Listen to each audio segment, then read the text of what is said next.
भगवान शिव का दिन है सोमवार, ऐसे करे शिव जी को प्रसन्न। शिव पूजा में कई बातें अत्यधिक ध्यान देने योग्य है। कई बार हम इस ओर ध्यान नहीं दे पाते, जिस कारण हमें समय पर फल प्राप्त होने में कठिनाई का सामना करना पड़ता है। इस वीडियो में हम आपको शिव पूजन के साथ यह भी बता रहे हैं कि शिव पूजा के दौरान क्या करें और क्या ना करें। सोमवार को भगवान शिव का दिन माना जाता है। ऐसे में कहा जाता है कि यदि सोमवार को भगवान शिव की सच्चे मन से पूजा की जाए तो सारे क्लेशों से मुक्ति मिलती है और मनोकामना पूर्ण होती है। शिव सदा अपने भक्तों पर कृपा बरसाते हैं, इसलिए मान्यता यह है कि भगवान शिव को प्रसन्न करने के लिए सोमवार को सुबह उठकर स्नान करके भगवान शिव की आराधना करें। इस दिन भगवान शंकर के साथ माता पार्वती और नंदी को गंगा जल चढ़ाएं। साथ ही इस दिन शिव जी पर खास तौर पर चंदन, अक्षत, बेल के पत्ते और धतूरे चढ़ाएं। ये सभी चीजें भगवान शिव को प्रिय है। इन्हें चढ़ाने पर भोलेनाथ जल्दी प्रसन्न होकर अपनी कृपा बरसाते हैं। सोमवार के दिन भगवान शिव जी को घी, शक्कर, गेहूं के आटे से बने प्रसाद का भोग लगाना चाहिए। इसके बाद धूप दीप से आरती करें। प्रसाद को गुरुजनों, बुजुर्गों, परिवार और मित्र सहित ग्रहण करें। शिव पूजा में इन बातों पर खास ध्यान रखें। शिव पूजा में बहुत सी ऐसी चीजें अर्पित की जाती हैं जो अन्य किसी देवता को नहीं चढ़ाई जाती, जैसे आक, बेल के पत्ते, भांग आदि। इसी तरह माना जाता है कि शिव पूजा में कई ऐसी चीजें होती हैं जो आपकी पूजा का फल देने के बजाय आपको नुकसान पहुंचा सकती है।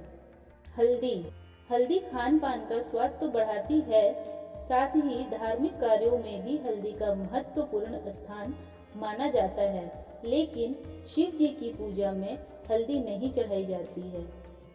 हल्दी का उपयोग मुख्य रूप से सौंदर्य प्रसाधन में किया जाता है।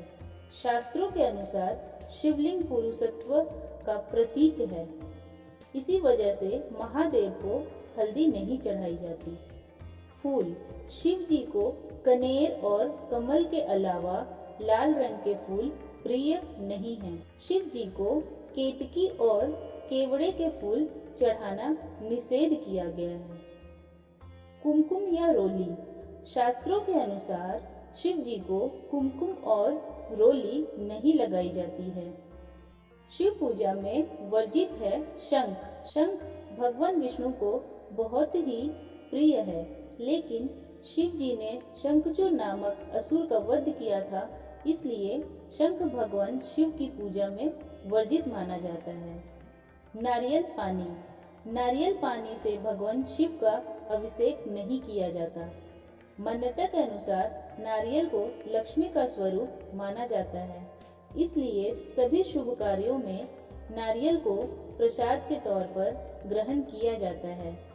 इसलिए कहा जाता है कि शिव पर अर्पित होने के बाद नारियल का पानी ग्रहण योग्य नहीं रह जाता है। तुलसी के पत्ते को भी भगवान शिव जी को नहीं चढ़ाया जाता है। इस संदर्भ में असुर राज जलंधर की कथा है, जिसकी पत्नी वृंदा तुलसी का पौधा बन गई थी। भगवान शिव ने जलंधर का वध किया था, इसलिए वृंदा ने भगवान शिव की पूजा में तुलसी के पत्तों का प्रयोग न करने की बात कही थी। शिव पूजन में चढ़ाने वाली चीजें: जल, दूध, दही, शहद, घी, चीनी, इत्र, चंदन, केसर, भांग। इन सभी चीजों को एक साथ मिलाकर या एक एक चीज शिवलिंग पर चढ़ा सकते हैं। शिव पुराण में बताया गया है कि इन चीजों को शिवलिंग को स्नान कराने पर सभी इच्छाएं पूरी होती हैं। कुछ चीजें उनसे मिलने वाले फल की मान्यताएं: ओम नमः शिवाय मंत्र का उच्चारण करते हुए शिवलिंग पर जल अर्पित करने से हमारा स्वभाव शांत होता है और आचरण स्नेहमय होता है। शहद चढ़ाने से हमारी वाणी में मिठास आती है। दूध अर्पित करने से उत्तम स्वास्थ्य मिलता है। दही चढ़ाने से हमारा स्वभाव गंभीर होता है। शिवलिंग पर घी अर्पित करने से हमारी शक्ति बढ़ती है। इत्र से स्नान करवाने से मन पवित्र होता है। शिव जी को चंदन चढ़ाने से हमारा व्यक्तित्व आकर्षक होता है। समाज में मान सम्मान प्राप्त होता है। केसर अर्पित करने से सौम्यता प्राप्त होती है। भांग चढ़ाने से विकार और बुराइयां दूर होती हैं। शक्कर चढ़ाने से सुख और समृद्धि बढ़ती है।